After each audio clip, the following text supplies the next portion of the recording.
पहले एक आदमी घर पे ही पैदा होता था, घर पे ही मरता था, हॉस्पिटल की जरूरत ही नहीं थी।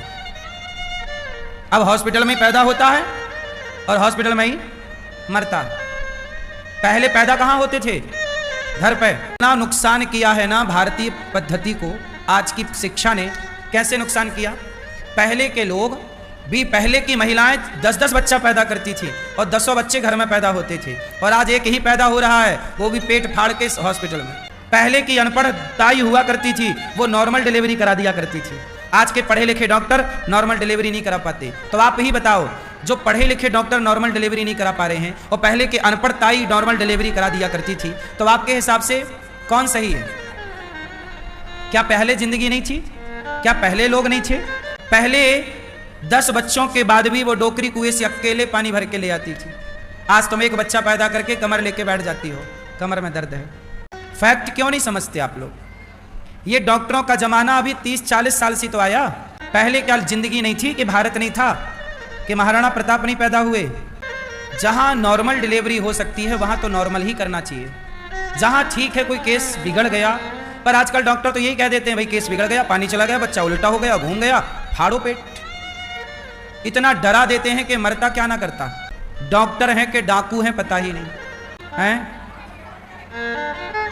डॉक्टर साहब आए हैं क्या? नहीं, ये तो डॉक्टर ही हैं, लेकिन डॉक्टरों के रूप में डाकू भी हैं। नहीं, आप नहीं हैं, पर हैं समाज में।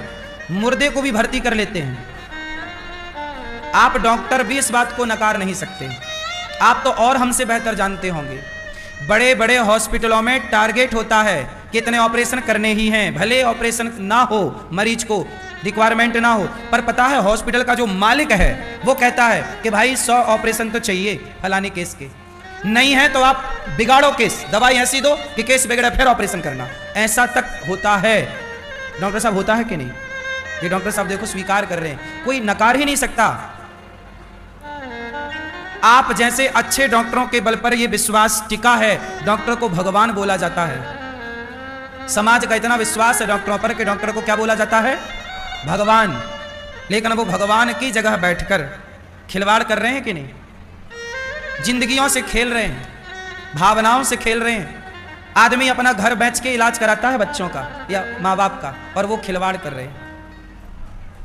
ईमानदारी किसी क्षेत्र में तो नहीं बची ना मेरी माँ। अब तुम और कर लो बेईमान बच्चे पैदा। इसलिए कहता हूं एक बच्चा पैदा करो, उसे पाठ ईमानदारी का पढ़ाओ। बेटा डॉक्टर बाद में बनाना, पहले ईमानदार बेटा बना दो। इंजीनियर बाद में बनाओ, एडवोकेट बाद में बनाओ, पहले ईमानदार तो बनाओ उसे, एक अच्छा इंसान तो बनाओ उसे। आज अच्छे डॉक्टर मिल सकते हैं, पर अच्छा इंसान मिलना कठिन है। इसलिए हम अपने बच्चों को डॉक्टर बनाएं, पर डॉक्टर बनाने के पहले उसे एक बेहतर इंसान बनाएं। जहां इंसान बनके वो डॉक्टर बनेगा तो वो किसी के जज्बातों के साथ खेलेगा नहीं, वो किसी को धोखा नहीं देगा, वो पैसों के लिए बिकेगा नहीं। नहीं यार, मैं इसको ऑपरेशन की जरूरत ही नहीं है, मैं क्यों करूं? पर बहुत सारे लोग ऐसे हैं जहां ऑपरेशन की जरूरत नहीं, फिर भी ठोक देते हैं। हाँ या ना? और ये बात भारत के हर डॉक्टर को पता है, पर डॉक्टर आवाज नहीं लगाते। उनको लगता है कि हम भी डॉक्टर, ये भी डॉक्टर, चलो मिलवाट के खाओ। सत्य को बोलने वाला, सत्य की बात रखने वाला कहां है कोई? किसी भी फील्ड का व्यक्ति अपने फील्ड के लोगों की बुराई नहीं करता। जानता सब है कि ये गलत चल रहा है, पर बोलेगा नहीं, चुपचाप देखता और सहता रहेगा। ये भी एक पाप है। पाप करना तो पाप है, पर पाप को देखकर चुप रहना भी पाप है।